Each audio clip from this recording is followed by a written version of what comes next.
Nesse momento, em nome da presidência do Senado, em nome da mesa diretora, em nome do presidente da Casa, Davi Alcolumbre, que só não está aqui porque teve uma missão no exterior, o pronunciamento da presidência. Senhoras e senhores, cumprimento a todos os painelistas, na figura do ministro, e convido, ao mesmo tempo, cumprimento todo esse plenário.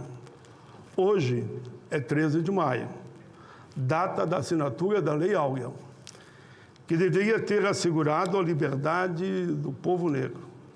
Mas, infelizmente, o trabalho escravo persiste no nosso país até hoje. Por isso, estamos aqui no plenário do Senado para recordar a história da escravidão no Brasil, mas principalmente enaltecer o ano de 1995. Para falar sobre a história da escravidão e enaltecer como a merece, eu me socorro de 20 de novembro, data de Zumbi dos Palmares, com uma luta muito forte desde a Constituinte até um período recente, nós transformamos em feriado nacional 20 de novembro, Zumbi dos Palmares, data que realmente simboliza a luta do povo negro pela liberdade, sancionado pelo presidente Lula.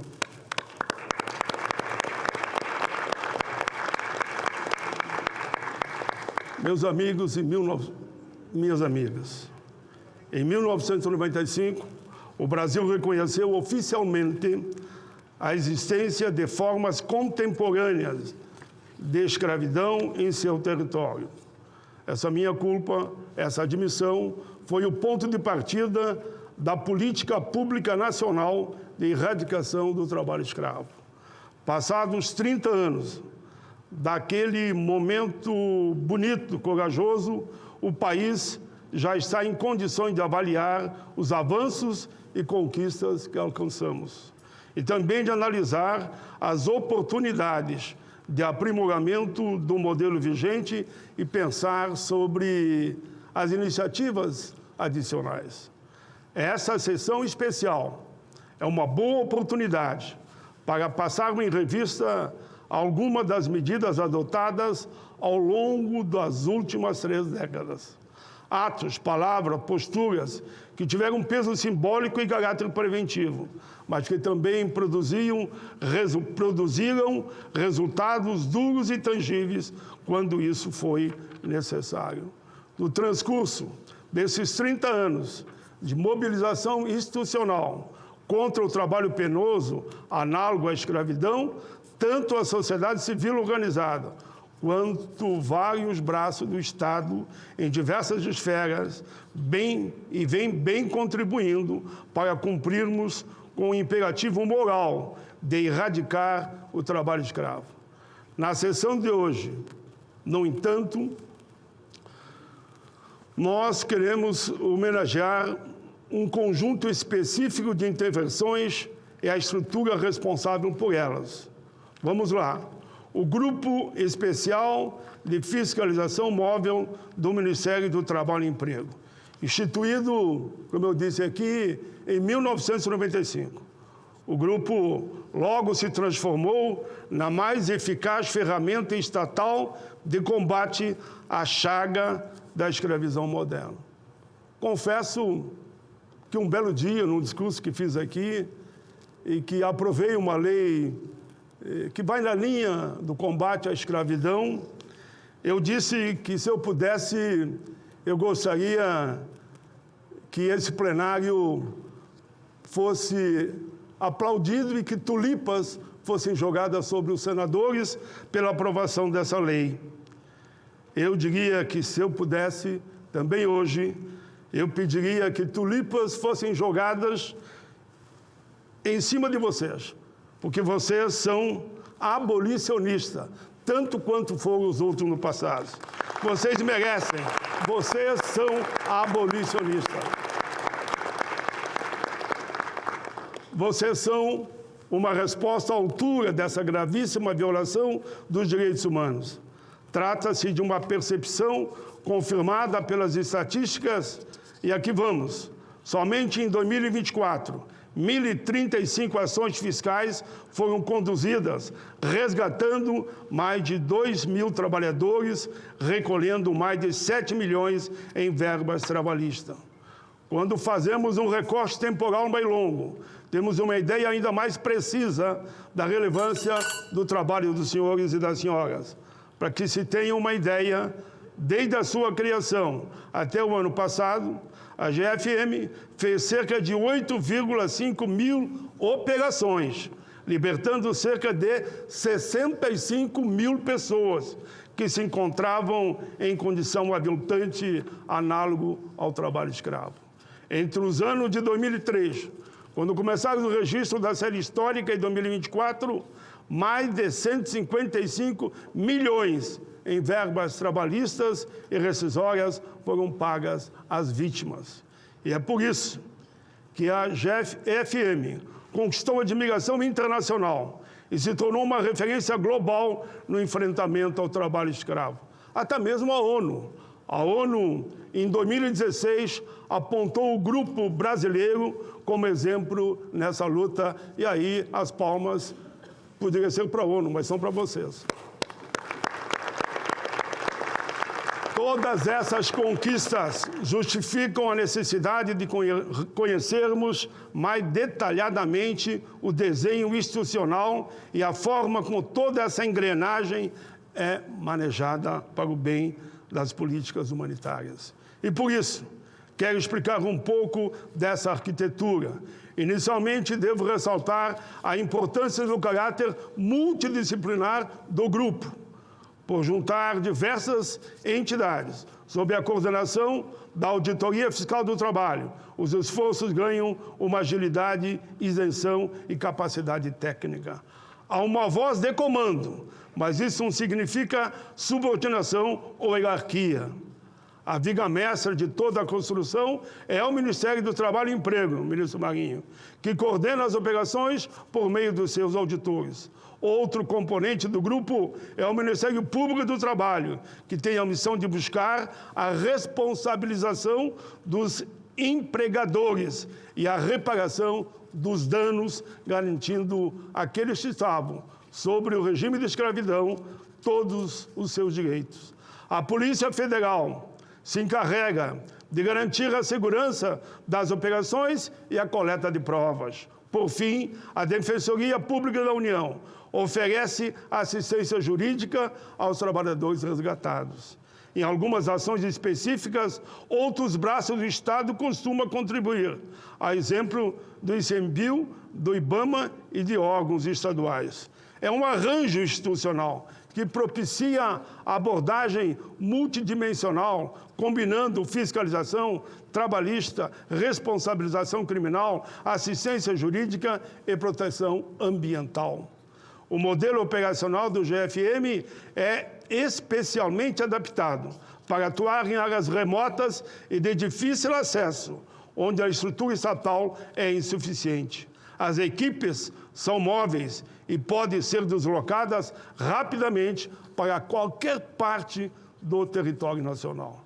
Mas não é apenas a estrutura do grupo que merece nosso reconhecimento nessa data que é histórica por seus diversos sentidos. Seu jeito de trabalhar também é responsável pelo sucesso obtido.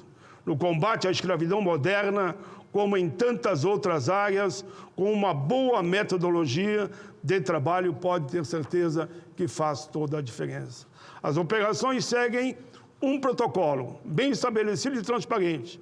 Esse roteiro começa com o recebimento da denúncia via sistema IP, uma plataforma online desenvolvida com o apoio da Organização Internacional do Trabalho, a OIT, e que permite a recepção de denúncias anônimas e o acompanhamento em tempo real de todos os casos. Na sequência, tem início a fase da inteligência, na qual ocorre uma análise prévia de informações e planejamento tático. Encontrando-se os indícios necessários, começa a fase da ação fiscal, com a vistoria do local, denunciado para verificação das condições de trabalho. Quando são constatadas condições análogas à escravidão, os trabalhadores são imediatamente resgatados. Primeiro passo, constatou, os trabalhadores são resgatados. Vem, então, a última fase do protocolo de responsabilização.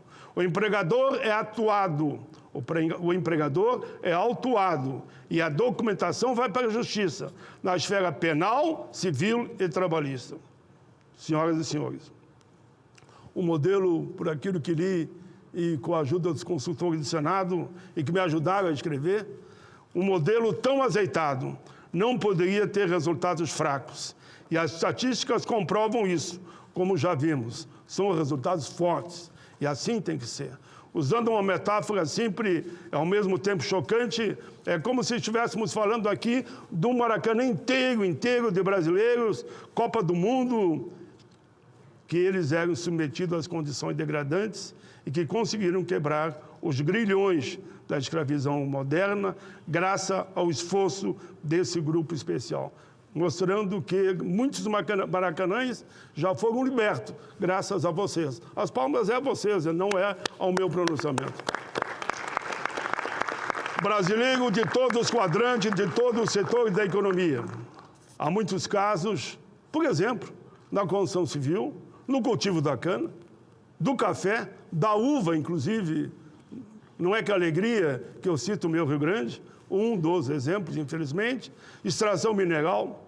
Mas o fato é que praticamente não existe setor imune a esse tipo de conduta, ou seja, o trabalho escravo.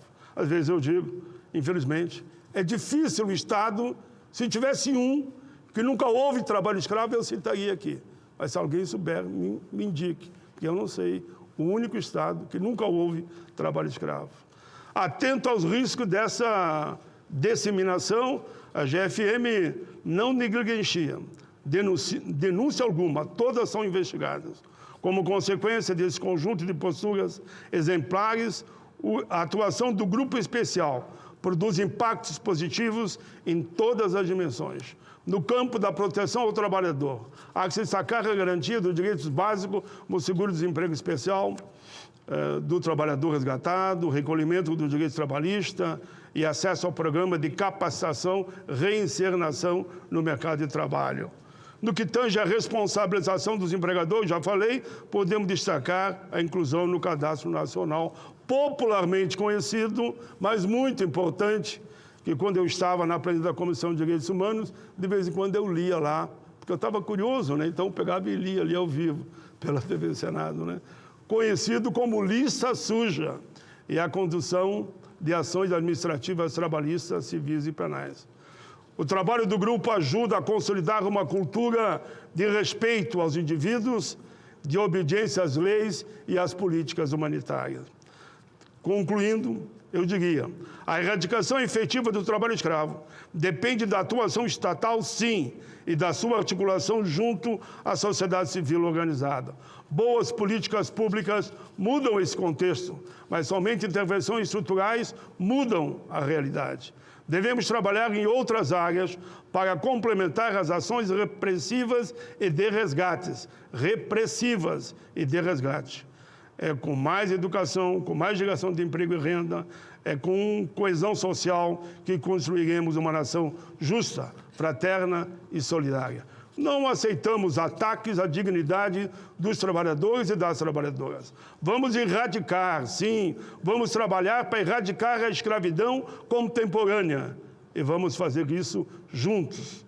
Por fim, destaco que a Comissão de Direitos Humanos do Senado aprovou o projeto de lei 5.970 de 2019, que prevê a expropriação de propriedades rurais e urbanas como medida para erradicar o trabalho escravo no Brasil, uma vez efetivamente comprovado que ali está havendo trabalho escravo. O texto regulamenta uma PEC que eu tive a alegria de dividir com meu amigo Paulo Rocha, grande Paulo Rocha. Ele foi o número 1, mas eu fui o número 2. Então a palmas é para o Paulo Rocha, viu? Porque ele liderou, eu fui o segundo signatário. O texto regulamenta a expropriação, onde se localiza a exploração de trabalho escravo em condições análogas da escravidão. O projeto é de autoria aqui no Senado do senador Rodolfo Rodrigues e a relatoria na CDH foi do senador Fabiano Contarato. Esse projeto de expropriação está agora na Comissão dos Assuntos Sociais, sob a relatoria de quem? Desse humilde senador, né? Eu estou cuidando dele com todo carinho e quero combinar com vocês a forma que vamos encaminhar. Mas quero aqui me permite que aqui eu vou terminar, sem nenhuma vaidade, mas vou fazer um destaque especial. Quero destacar também o projeto de lei 1053, de 2023, de nossa autoria, que peleou muito aqui no Senado, mas conseguimos, com a participação, inclusive, dos senhores e das senhoras que nos ajudaram muito, no convencimento aos senadores, que inclui o nome dos auditores fiscais do trabalho, Nelson José da Silva, Aristóteles de Almeida Gonçalves, João Batista Lage, e do motorista tão querido quanto os outros, Ailton Pereira de Oliveira, no livro dos heróis e heroínas da pátria. Aprovamos aqui por unanimidade. Agora está lá na Câmara dos Deputados. Eles foram assassinados no serviço, em atividade, no dia 28 de janeiro de 2004. Os servidores públicos apuravam um caso de trabalho escravo em fazendas que plantavam feijão ali em Unai. A chacina de Unai chocou o Brasil e evidenciou desigualdades e injustiças que ainda persistem na sociedade brasileira. Eles foram assassinados. Os assassinos responderão, já estão alguns presos, pelo crime cometido, mas eles estarão para sempre conosco, na nossa alma, nos nossos corações, e quando abrirem o livro dos heróis da pátria, eles estarão lá, com seus ideais. Porque os ideais deles, que são de vocês, são como uma chama que nunca apaga. Eles estarão sempre iluminando, como um farol, nossos caminhos para a luta permanente contra todo tipo de trabalho escravo. Vida longa aos heróis de Unai. Vida longa a vocês, essa mesa. Vocês escreveram essa história. Registro de presença. Mestre, de quem?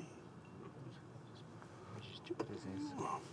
Bom, rapidamente, antes de passar a palavra para os nossos convidados, registro a presença do senhor coordenador adjunto de apoio ao combate à escravidão contemporânea e ao tráfico de pessoas do Ministério Público Federal, senhor Pedro Henrique Oliveira Kennedy da Silva. Também registro a senhora diretora do Escritório das Nações Unidas sobre Drogas e Crimes, Helena Abadi. Senhora presidente da Associação Nacional das Magistradas e dos Magistrados da Justiça do Trabalho, doutora Luciana Paula Conforte.